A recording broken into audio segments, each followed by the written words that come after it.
This happened a few months ago in the spring. It was a weird time in my life. I'd just graduated, didn't have any real responsibilities yet, and had way too much free time. I'd finished my semester a term early, which seemed like a great idea when I was buried in assignments. But once I actually had all this free time, I didn't know what to do with it. My full-time job wasn't starting until June, and most of my friends were still busy with classes or finals. So, until then, I was just floating, feeling like I was stuck in this limbo between two phases of my life. It was really uncomfortable and made me feel useless. I'm the kind of person who always needs to be doing something productive, so just sitting around day after day watching time slip by was really killing me. Maybe that's why I agreed when my mom asked me to check on Uncle Rick's beach house. It was an easy gig. Drive down to Rehoboth Beach, make sure nothing was leaking or broken, and do some minor maintenance to save Rick the cost of hiring someone. Oh, I should probably mention that I'm from Pennsylvania and Rick's house is in Delaware, so the drive wasn't too bad. Just a little over 2 hours. The house is huge, the kind that could comfortably fit my entire extended family every summer. All 25 of us crammed into one place, playing games and drinking too much. Those two activities are really the only special things about our family. The house isn't exactly on the beachfront, but it's not far from the beach either. It's in a quieter neighborhood surrounded by tall seagrass and winding roads. Fast forward to some day in the week that I honestly can't remember. I think it was a Thursday or something. I left in the late afternoon, which in hindsight was probably a dumb idea. The drive was pretty smooth. When I got to the house, everything seemed normal. I went inside and went through Rick's checklist. I checked the faucets, the circuit breakers, and walked around the property. Everything looked fine. Honestly, it felt weird being there alone. I'd never seen that house without board games scattered everywhere and a loud crowd of family members drinking. The silence was definitely the creepiest part about it. The place felt kind of abandoned. I'm sure all of you have some place like that, maybe a house or a restaurant or something else, that gets really noisy when your whole family spends time there together. Now, try imagining that place empty and silent. Kinda creepy, right? Anyway, it was getting late, and I hate driving at night more than anything. So I texted my mom to let her know I'd stay overnight and head home in the morning. She said that was a good idea and reminded me to thank Uncle Rick for letting me stay there, which I did. I made myself some food, messed around on my phone for a bit, then started getting ready for bed. Usually during family gatherings, I'd get stuck in one of the smaller rooms on the 3rd floor, while the other relatives took the nicer, bigger rooms. I wasn't complaining about the system. I'm just telling you how things usually went. But since I had the whole house to myself that night, I figured I'd take advantage of it. The master bedroom on the 2nd floor has its own bathroom, a big closet, and a super comfortable bed. It wasn't a hard decision. I knew that's where I'd sleep. I got into bed around midnight and fell asleep pretty quickly. I don't remember what time it was when I woke up, just that something startled me awake. I was still a bit groggy, but I was sure the sound had come from the closet, like something had fallen inside it. Without making any noise, I tilted my head to look at the closet. Even that small movement made my heart race. My mind was alert, but my body refused to move. It was like sleep paralysis, but without the paralysis. I could move. I just didn't want to. I didn't want to know if there was something in that closet or not. I squeezed my eyes shut and told myself to go back to sleep, and I almost did. But right as I started drifting off, I heard it. A small thump from inside the closet. I squinted a little and tried to convince myself I'd imagined it. But I knew I hadn't. As if controlled by some invisible force, I lay there in a state of complete paralysis, unable to control my body. Unlike before, this time it was real. I couldn't move even if I wanted to. Up until then, I hadn't really understood what it meant to be frozen in place. I listened in horror as the closet door slowly creaked open. Through my half-open eyes, I watched a dark figure step into the room. It just stood there beside the bed, motionless, watching me. Maybe 20 seconds passed, each one feeling endless. Then, in silence, it turned away and left the room. I was still completely immobile, barely breathing. The footsteps moved across the floor, but instead of going downstairs like I'd expected, they actually creaked up to the 3rd floor. My stomach churned. There was only the staircase leading up, no way out from there. My mind was screaming at me to do something, but I was too scared. I couldn't overpower a grown man. I didn't know if he was armed or not. The only thing I could do was wait. After a few agonizing moments in my head, I mustered the courage to break out of the paralysis. Quietly, I reached for my phone and called 911. As soon as the dispatcher picked up, I whispered as softly as I could, telling them there was someone in the house. I slid out of bed and just as quietly locked the bedroom door. Then I waited. The minutes dragged on painfully until red and blue flashing lights lit up the windows. I was actually kind of shocked at how fast the police got there. I ran downstairs, flung open the front door, and nearly collapsed with relief when I saw the cops. They didn't hesitate. They charged inside, moving quickly through the house. I waited outside. It didn't take long. According to them, the house was empty. I couldn't believe it. I'd heard the footsteps going up, and there was no way down after that, so he had to still be in the house. There was no other explanation. The cops insisted he must have slipped past me, that I was too panicked to notice. I knew that wasn't true, but what could I say? The guy had vanished. I wasn't comfortable with the cops just leaving, so I called Rick. Rick wasn't having it. He yelled at the cops and told them to search again, and that my life might depend on it. So they did. They searched again, more thoroughly this time. Rick told me to go with them and watch what they were doing. And I did. The officers moved methodically, opening every closet and checking under beds, tapping on walls like they expected something hidden behind them. They pulled back shower curtains in every bathroom, double-checked door and window locks, and that's when they found it. One of the windows in a 3rd-floor bedroom, the room I would have slept in, wasn't locked. One of them stayed by the door while the other went downstairs and stepped out into the backyard. I chose to go outside with the second officer, mostly because the thought of being trapped in the house with some stranger made me nauseous. The officer shone his flashlight around the yard, but there was nothing out there. He started sweeping the roof, and to my horror, his beam caught something terrifying. It was him. It was the stranger who'd been in the house. He was just sitting there on the roof. He was a disgusting bald guy in ragged clothes who looked like he hadn't bathed in years. The next hour was a blur. The cops communicated with each other and got him down from the roof and handcuffed. The cops said he was probably homeless and had been in the house for days, maybe longer. But when they asked him how he'd gotten in, how long he'd been there, and why he'd hidden in the closet, he didn't answer. He just kept this creepy blank stare like nothing mattered to him. He was in the police car soon after, and that was it. The whole thing was so crazy it's still hard to wrap my head around. No matter how hard I try, I can't figure out why that guy was hiding in that closet.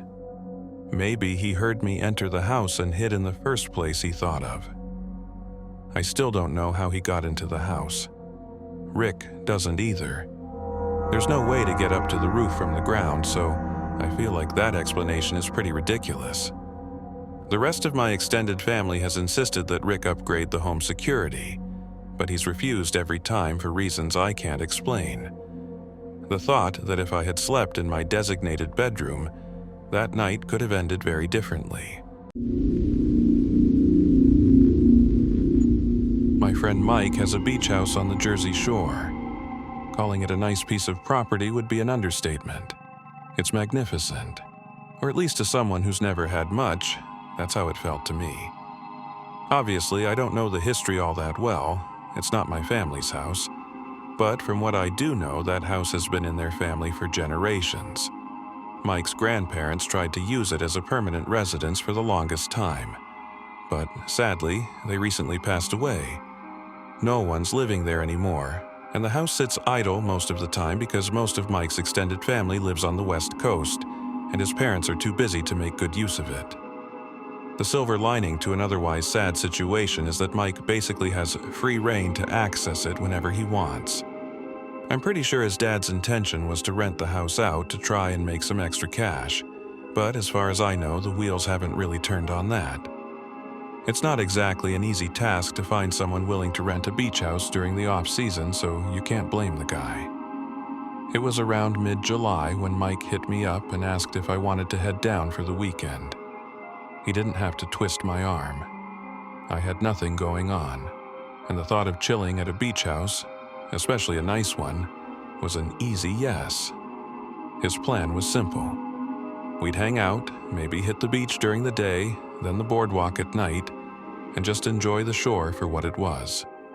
It wasn't some wild party weekend or anything like that, just a relaxed escape from the everyday. And honestly, I was looking forward to it. Mike and I live pretty close to each other, so he was going to pick me up and drive down with me. That Friday, I packed a bag, tossed it in his trunk, and the two of us drove down. The first night was chill. We got there around 6, dropped our stuff in the upstairs bedrooms, and settled in. The house had that cozy, slightly musty beach house smell, like a mix of salty air and old wood. Not in a bad way, more like history.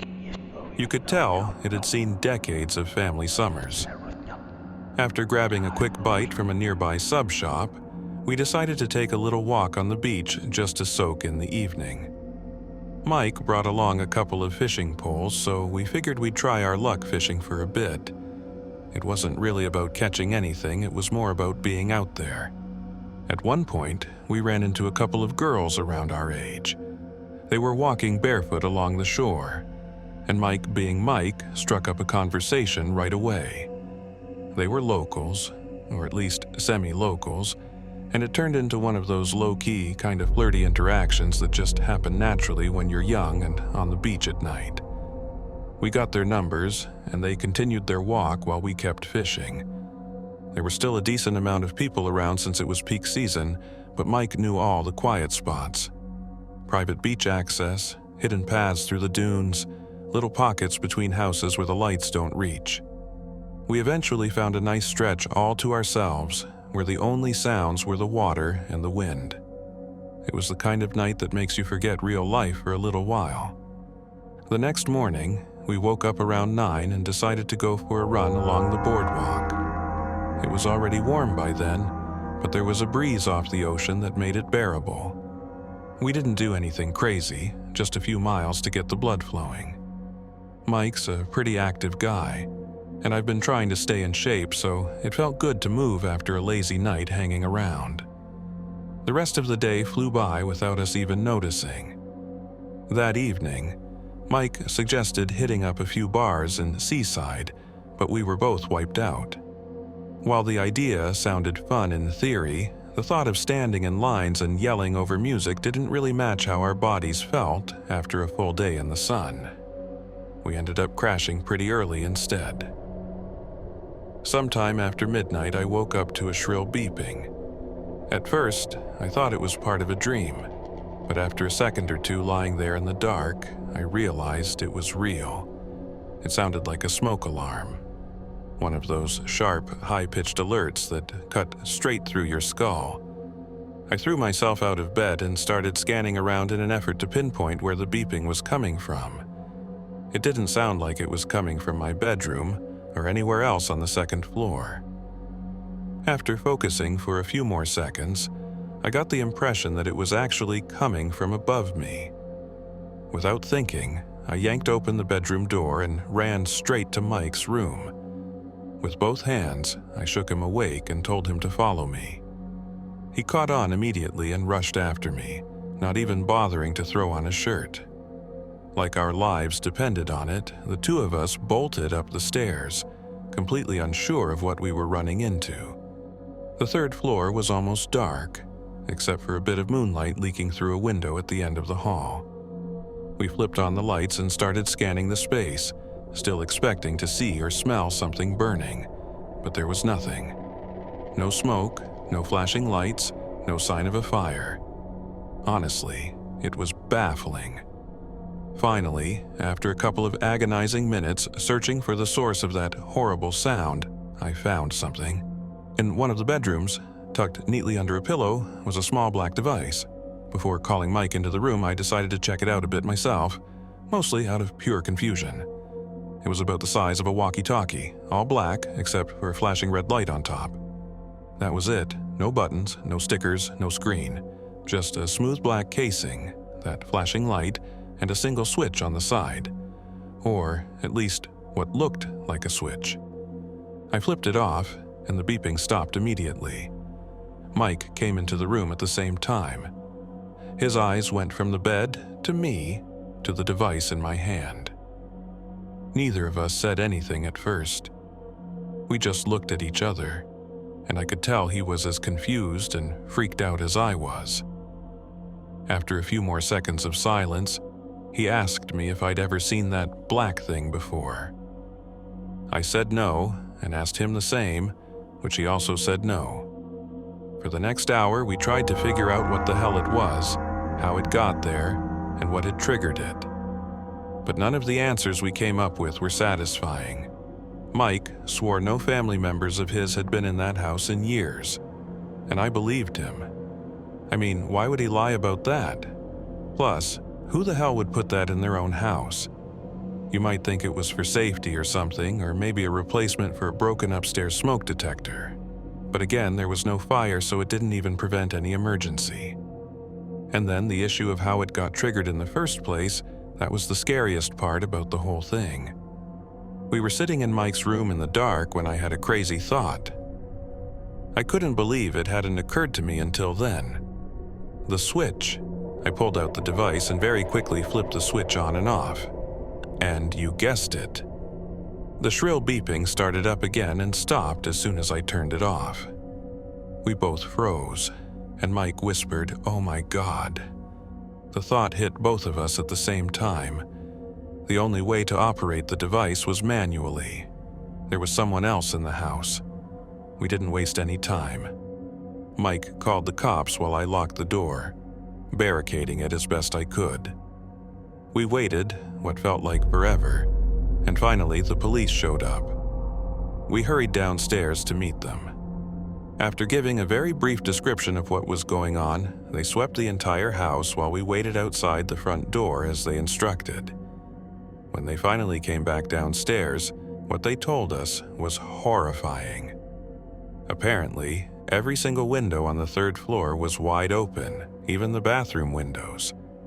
And not only that, beds were flipped, drawers were pulled out of dressers, and everything was on the floor. The room where I'd found the device looked completely trashed. Even though it had been neat and tidy when we'd searched up there, I felt like I was losing my mind. And Mike did too. But after being escorted upstairs by the officers, we had no choice but to accept the reality. The officers didn't find anything else. No one hiding, no fingerprints, no weapons. After about 20 more minutes, they told us to make sure all the windows were locked and secured from now on, and to call back if anything else happened. Then they just left. Mike and I didn't feel safe staying in that house after someone probably crazy or on drugs had messed with us like that in such an inexplicable way. But we had no choice. We told ourselves we'd sleep there for the rest of the night and leave early in the morning. And that's what we did. Luckily, whoever had been in the house must have left, because nothing else happened through the night. There are still parts of that night I can't explain, and I can only imagine how Mike must feel. For all we know, whoever was in that house that night might have never left.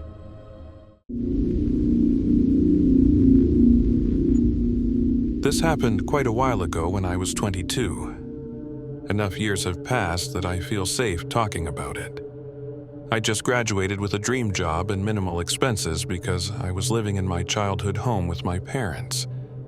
Imagine that. Building up some serious savings without having to worry about food or a place to sleep. And all while having full access to the room I grew up in, my car, and all the comforts of home. It was safe to say I was living in pure bliss. Trust me, I know how lucky I was to have parents who let me stay home rent-free. I know a lot of people don't have that option, so it's something I've never taken for granted. But not everything was as stress-free as you might think. What I'm about to tell you happened less than a month after I moved back home. I've never been the type that people my age like to call a party girl. I don't drink a ton, I don't spend every bit of free time at clubs, and I definitely don't let men run my life in any way. That's just how I was raised. My dad is the most important man in my life, and the whole hookup culture grosses me out. Because of all that, my life was pretty routine. Wake up, satisfy my caffeine addiction, go to work, hit the gym, read a little at home, mess around on my phone, and go to bed. Weekends were for hiking, short trips, board games, and whatever else I decided I wanted to spend my time doing. But one random weekend, my best friend from college, Lindsay, invited me and two other friends, Sabrina and Thea, to spend a few days at her family's beach house. I'd never been, but from the way Lindsay talked about it, the place sounded like a dream. Quiet, tucked away from the tourist chaos on its own private beach and just a short walk from the water. Straight up, Lindsay's family is loaded.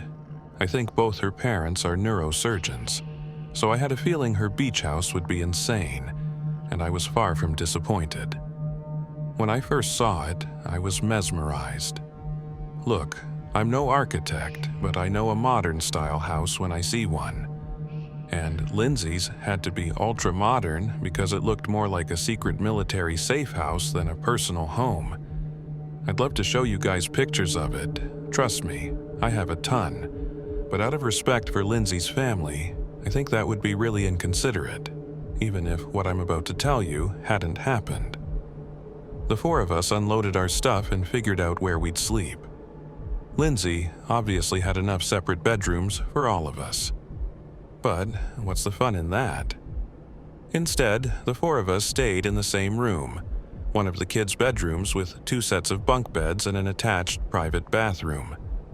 We were there for 3 nights, which, in my opinion, is the perfect amount of time to spend with anyone outside your family. I tend to get pretty cranky, so anyone who's not clean or polite tends to rub me the wrong way pretty easily. None of my friends are like that, but, I know I've already told you about my relatively boring lifestyle, but if there was ever a time to drink, it was that weekend with friends, so I definitely plan to let loose more than I usually do. However, we wanted to keep the first night pretty chill, so we walked down to the private beach connected to the house and sat on the sand, stargazing.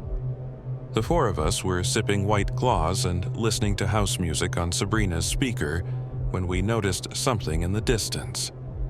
It was a faint, flickering light coming from somewhere farther down the shore. The four of us got quiet for a bit and watched the light flicker on and off. The sight was kind of hypnotic, as well as creepy. After a while, it was clear the light was swinging back and forth like a handheld flashlight that someone was walking with.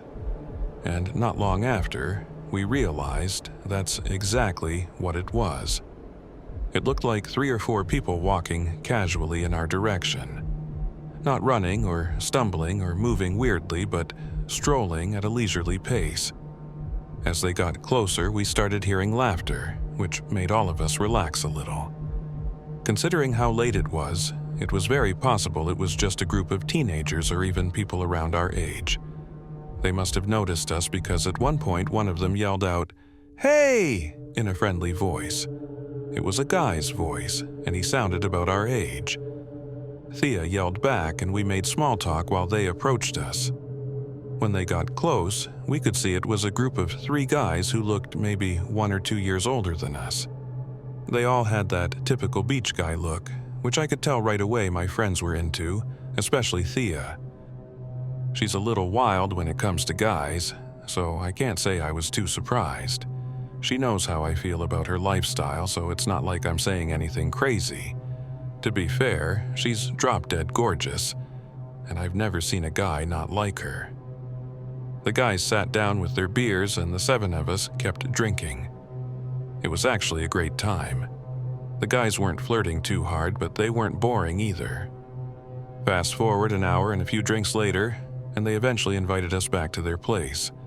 Personally, I was exhausted and leaning toward calling it a night, but I could tell all 3 of my friends wanted to keep hanging out with the guys, especially Thea, of course.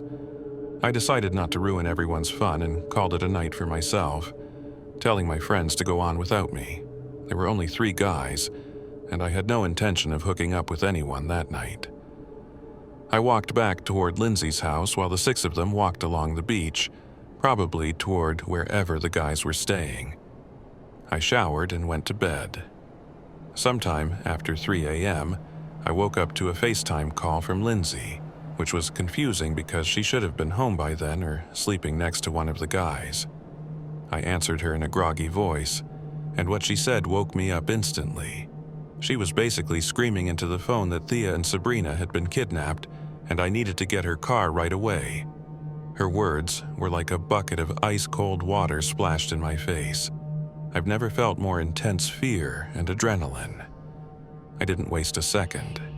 My hands were literally shaking as I quickly threw on clothes and ran downstairs.